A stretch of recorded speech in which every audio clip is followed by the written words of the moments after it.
कामिनी हसत म्हणाली, काय झालं? मी त्याच्यावर कस ठेवला तर त्यात काय वाव गं? राकेश थेट हसून म्हणाला, तू स्वतःला खरंच खूप समजतेस. कामिनीच्या चेहऱ्यावर तीव्र संताप उमटला. काय बोललास तू? तुला माझी सध्याची ओळख, माझी पोझिशन काहीच समजत नाही. जाऊ दे, तू जा. राकेश तशाच वळून निघाला, पण हसत म्हणाला, ठीक आहे, वाट बघतो त्या दिवसाची, ज्या दिवशी तू मिसेस गायकवाड म्हणजे रुद्रची पत्नी होशील. जसं जसं राकेश विचार करत गेला तसं त्याला स्वतःवरच हसू आलं आणि थोडं वाईटही वाटायला लागलं. आपोआप त्याचे पाय त्याला गायकवाड कंपनीच्या बिल्डिंगच्या खाली घेऊन आले. डायरेक्टरी पाहून त्याने मोबाईल उघडला आणि काव्याला मेसेज केला. काव्या, तू गायकवाड कंपनीमध्येच काम करतेस ना? काव्या थोडीशी चकित झाली. हो, पण तुला कसं कळलं? मी तुझ्या ऑफिसखाली उभा आहे. क्षणाचाही विलंब न करता काव्या तळमजल्यावर आली. राकेशच्या चेहऱ्यावर निराशा स्पष्ट दिसत होती. काय झालं? काव्याने विचारलं. काव्या, मी पूर्वी तुझ्यावर अन्याय केला. मला कळालं नाही की कोण खरं होतं आणि कोण खोटं. मला वाटायचं कामिनी माझ्यावर प्रेम करते, पण आता कळलं की मीच मूर्ख होतो. काव्याने थोडा वेळ काहीच न बोलता त्याच्याकडे पाहिलं. कामिनीने आजच आमचा साखरपुडा रद्द केला. काय? का? काव्याने विचारलं. तुला माहीत नाही, ती सध्या देशमुख कुटुंबात डिझायनर झाली आहे. सुरुवातीला वाटलं ही तिच्यासाठी संधी असेल, पण हळूहळू ती माझ्यापासून दूर गेली. मी समजायचो की ती फक्त व्यस्त आहे, पण आता कळते ती मला तुच्छ समजते. राकेशने दोन्ही हातांनी चेहरा झाकला. काव्याच्या मनात एक क्षणभरासाठी सहवेदना उमटली, पण तिने स्वतःला सावरलं. बरं झालं ना, लग्नाआधीच तिचा खरा चेहरा कळला. हो, पण खरं सांगू का? राकेश वर पाहत म्हणाला. आपण जेव्हा एकत्र होतो तेव्हा ते नातं खरंच निरागस होतं, कुठलाही स्वार्थ नव्हता. काव्या थबकली. तू नक्की म्हणतोस तरी काय? म्हणजे आपण पुन्हा जुनं नातं सुरू करू शकतो का? काव्याने थेट हसत उत्तर दिलं. राकेश, तू जेव्हा माझ्याशी खोटं बोललास आणि कामिनीशी नातं ठेवलंस तेव्हा सगळं संपलं. आता परत काहीच होऊ शकत नाही. माझं चुकलं हे मान्य आहे, पण काहीच संधी नाही. मी कृतीतून सिद्ध करू शकतो की मी बदललोय. आपलं नातं इतकं सहज संपलं का? मी नुकतंच आई झाले आहे, तुला माहिती आहे ना? मला काही फरक पडत नाही, पण मलाच पडतो. कृपया शांत हो, थोडं थांब, स्वतःला सावर. तेवढ्यात मागून एक बाईचा ओरडण्याचा आवाज आला. काव्या आणि राकेशने वळून पाहिलं. सानिका रडत पळत पळत त्यांच्याकडे धावत येत होती. तिच्या मागे एक मध्यवयीन माणूस मोठा दांडकं घेऊन पळत होता. सानिका, काव्या तिच्या दिशेने धावली. राकेशही मागून पोहोचला. काव्याने तिला खेचून मागे घेतलं. त्या माणसाने रागाने दंडुकं उगारलं.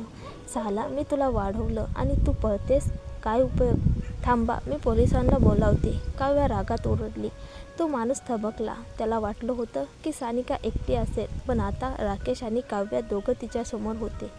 तुम्ही काय करणार? ती माझीच मुलगी आहे. काय पोलिसांना बोलावणार?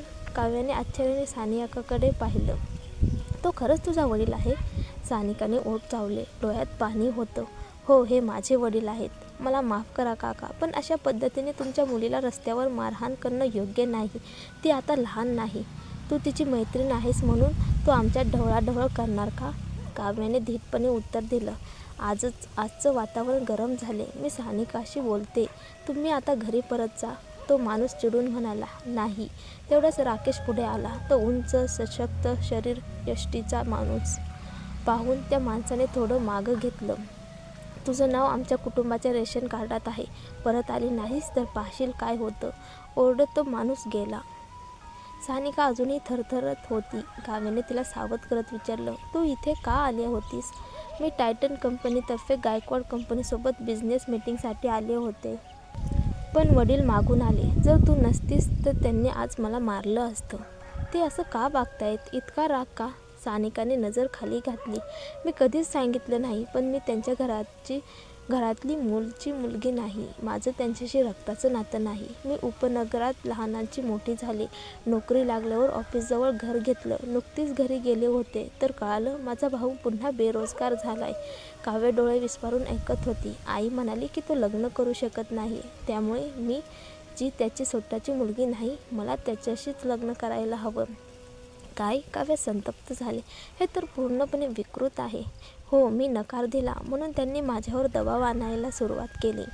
आणि आजचा प्रकार. काव्याने तिचा हात घट्ट धरला. तू एकटी नाही आहेस, मी आहे तुझ्यासोबत. माझी आई म्हणते आपलं नातं फार जवळचं आहे. मी जर त्यांच्या मुलाशी लग्न केलं तर कुठलाही सासू-सून वाद होणार नाही. ते मला आपलीच मुलगी मानतात. मला सासरी त्रास होईल अशी भीती नाही. पण सानिकाने खाली मान घातली. माझी इच्छा नाही.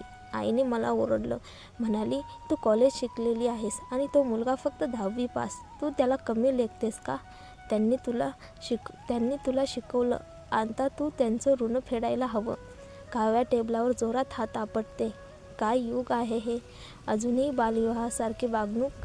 सानिका रडत म्हणाली, आता रोज घरी येऊन शोध घेतात. मला घरी जायची भीती वाटते. राकेश विचारतो, आता काय करायचं ठरवलंय? माहिती नाही. मी थोडा काळ लपून राहते. कदाचित कंटाळून सोडून देतील. जेव्हा मन नसेल तेव्हा कोणत्याही दबावाखाली जाऊ नकोस. हे फारच अन्यायकारक आहे. आणि हो, मी मागचं अपार्टमेंट भाड्याने घेतलं होतं. ते अजून रिकामं आहे. तू तिथे राहायला ये ना. सानिका काव्याकडे प्रेमळ नजरेने पाहत म्हणाली, तो आता परत रुद्रच्या घरी राहतेस का? काव्याने हलकंसं हसत मान हलवली. हो, खूपच छान. सानिकाच्या चेहऱ्यावर आनंद ओसळून वाहू लागला.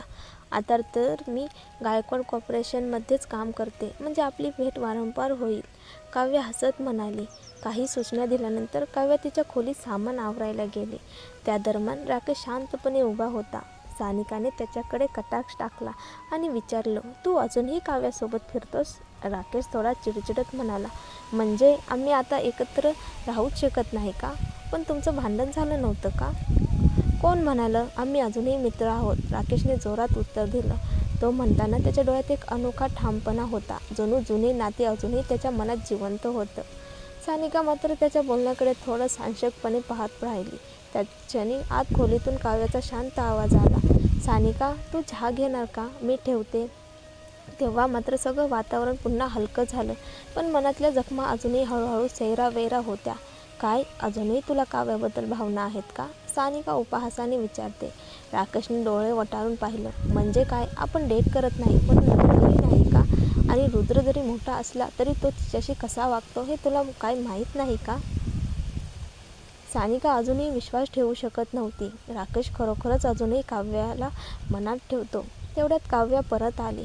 ठीक आहे, सगळं आवरलं. आता तुला आराम दे. सानिकाने त्यांना बाहेर सोडलं. काव्या फार दिवसांनी घरी परतली होती. मुलांची आठवण जास्तच झाली होती म्हणून ती घाईने घराकडे निघाली. दुसरीकडे रुद्र घरी परतताच थेट मुलाला भेटायला गेला. पण काव्या बऱ्याच वेळापासून आत होती आणि बाहेर आली नव्हती. तू आलास? काव्या हसत म्हणाली. रुद्रने नाक मुरडून विचारलं. मी आधी आलोय. लक्षही नव्हतं तुझं. मी मुलांच्या खेळात इतकी रमले होते की. रुद्रने तिरकस नजरेने पाहिलं. तू म्हणतेस तू मला प्रेम करतेस, पण लक्ष तर तुझं दुसरीकडेच आहे. तुझं प्रेम म्हणजे फक्त बोलण्यापुरतंच. काव्याने लाजून हसून उत्तर दिलं. असं नाही, खरंच मी वाट पाहत होते. प्रेम म्हणजे साथ देणं, चिकटून बसणं नव्हे. रुद्रने विषय बदलत विचारलं. काम कसं झालं आज? ठीकच. अजून नवीन आहे ना, त्यामुळे सगळं शिकायचंय.